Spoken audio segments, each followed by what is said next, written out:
Cium kejanggalan. Ahli sebut kasus Supriyani tak layak naik persidangan.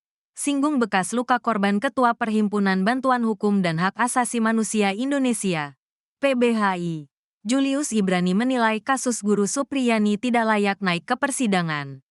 Hal itu lantaran Julius melihat sejumlah kejanggalan dalam kasus Supriyani.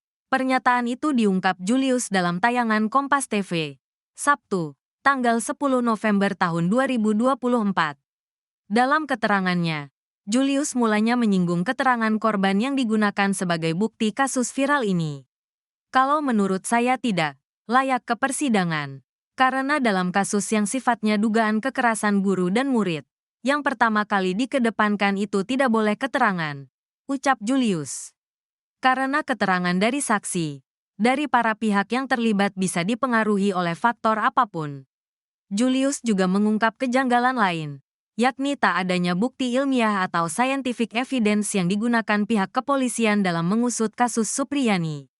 Sejak awal, menurut Julius, bukti ilmiah kasus Supriyani tak pernah ada. Terlebih keterangannya dari pihak yang berkepentingan. Satu-satunya bukti yang bisa didorong untuk dilihat secara objektif adalah scientific evidence. Alat bukti saintifik ini dari awal tidak terlihat, jelas Julius. Ia kemudian mengungkit kesaksian dokter ahli forensik Rumah Sakit RS Bayangkara Kendari, Dr. Raja Alfat, dalam sidang perkara Supriyani, Kamis, tanggal 7 November tahun 2024, lalu. Supriyani kini bingung cari tempat aman usai camat Baito Sudarsono dicopot. Pengacara Supriyani, Samsudin berencana akan memindahkan guru honorer tersebut yang dituduh aniaya murid SD di Kecamatan Baito, Konawe Selatan, Sulawesi Tenggara. Hal tersebut disampaikan Samsudin ketika dikonfirmasi mengenai nasib Supriyani usai camat Baito Sudarsono Mangidi diganti Bupati Konawe Selatan, Surunudin Dangga. Awalnya penasehat hukum mempercayakan rumah jabatan camat Baito Sudarsono untuk menjadi rumah aman bagi Supriyani. Namun belakangan, Bupati Konawe Selatan mengganti camat Baito Sudarsono dengan Kepala Satpol PP Konsel, Ivan Ardiansyah. Samsudin mengaku akan memindahkan Supriyani di rumah aman baru. Kami tim hukum akan menyiapkan tempat, katanya saat dikonfirmasi. Selasa, tanggal 29 Oktober tahun 2024. Kata Samsudin, LBH HAMI sudah menyiapkan dan memfasilitasi rumah aman tersebut. LBH HAMI akan memfasilitasi Ibu Supriyani untuk tempat tinggal sementara supaya aman, ujarnya. Sebelumnya, Surunudin Dangga mengatakan penggantian camat Baito salah satunya karena tak melaporkan perkembangan kasus guru Supriyani. Selain itu, penggantian Sudarsono sebagai camat agar penyelesaian masalah antara Supriyani dan pihak keluarga yang diduga korban anak, Aibda WH, dapat terselesaikan. Ini kan dua-duanya warga desa di sana, Baito. Siapapun itu harus damai, sehingga untuk camat Baito saya tarik, nonaktifkan dulu, kata Surunudin. Pada Selasa, tanggal 29 Oktober tahun 2024. Saya tugaskan dari Eselon 2 untuk membantu menyelesaikan. Lanjutnya usai menggelar rapat di Aula Rapat Rumah Jabatan atau Rujab Bupati Konawe Selatan.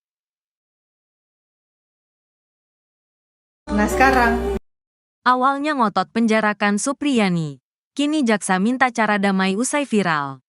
Sikap berbeda ditunjukkan Kejaksaan Negeri Konawe Selatan dan Kejaksaan Tinggi Sulawesi Tenggara, Sultra, terkait kasus guru Supriyani yang didakwa menganiaya anak polisi. Sebelumnya, Kejari Konawe Selatan bersikap keras dengan menahan guru Supriyani saat pelimpahan tersangka dan barang bukti pada tanggal 16 Oktober tahun 2024. Kini setelah kasusnya viral dan penahanan guru Supriyani ditangguhkan Pengadilan Negeri PN Andoolo, Konawe Selatan, sikap jaksa berubah. Bahkan, Wakil Kepala Kejati Sultra, Anang Supriyatna menyebut kasus guru Supriyani ini bisa selesai lebih cepat jika restoratif justice diterapkan sejak awal.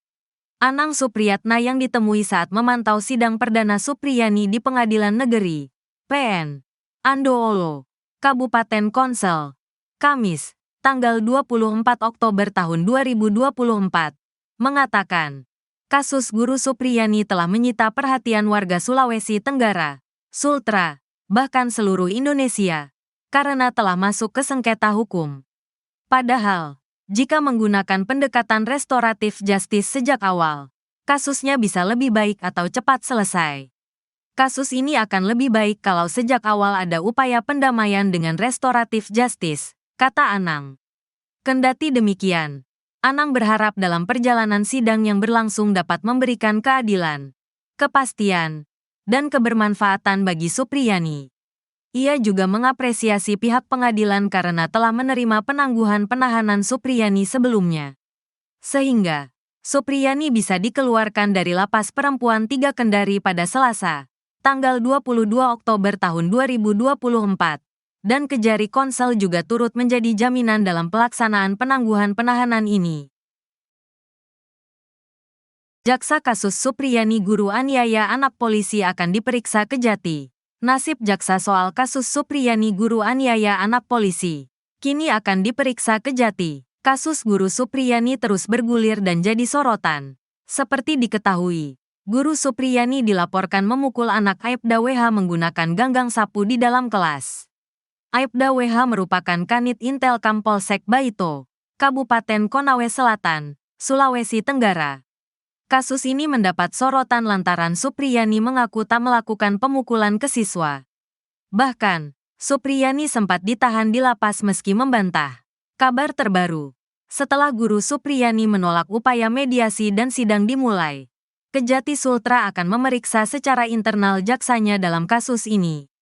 Hal ini diungkap oleh Wakil Kepala Kejaksaan Tinggi, Wakajati, Sulawesi Tenggara, Sultra, Anang Supriyatna. Anang mengumumkan bahwa pihaknya akan melakukan penyelidikan internal terhadap jaksa yang menangani kasus guru honorer Supriyani, yang dituduh melakukan penganiayaan terhadap muridnya. Anang menyatakan bahwa saat ini, Kejati Sultra tengah memfokuskan perhatian pada Kejaksaan Negeri, Kejari, Konawe Selatan untuk memastikan persidangan Supriyani berjalan dengan adil. Kasus ini telah memasuki tahap pengadilan, dan Anang menekankan pentingnya pengawasan agar proses persidangan berlangsung dengan baik. Ia juga menyatakan bahwa seharusnya kasus ini bisa diselesaikan melalui pendekatan restoratif justice sejak awal. Seharusnya bisa diselesaikan secara restoratif justice, tambahnya dilansir dari Tribun News. Menindaklanjuti laporan yang diterima, Kejati Sultra telah menurunkan tim untuk mengawasi penanganan kasus Supriyani di Kejari Konawe Selatan. Anang berkomitmen untuk memastikan Supriyani mendapatkan keadilan dan kepastian hukum. Setelah persidangan, pihaknya berencana melakukan pemeriksaan internal di Kejari Konawe Selatan. Apabila ada kesalahan SOP, pasti kami akan mengambil tindakan di internal kami, jelas Anang.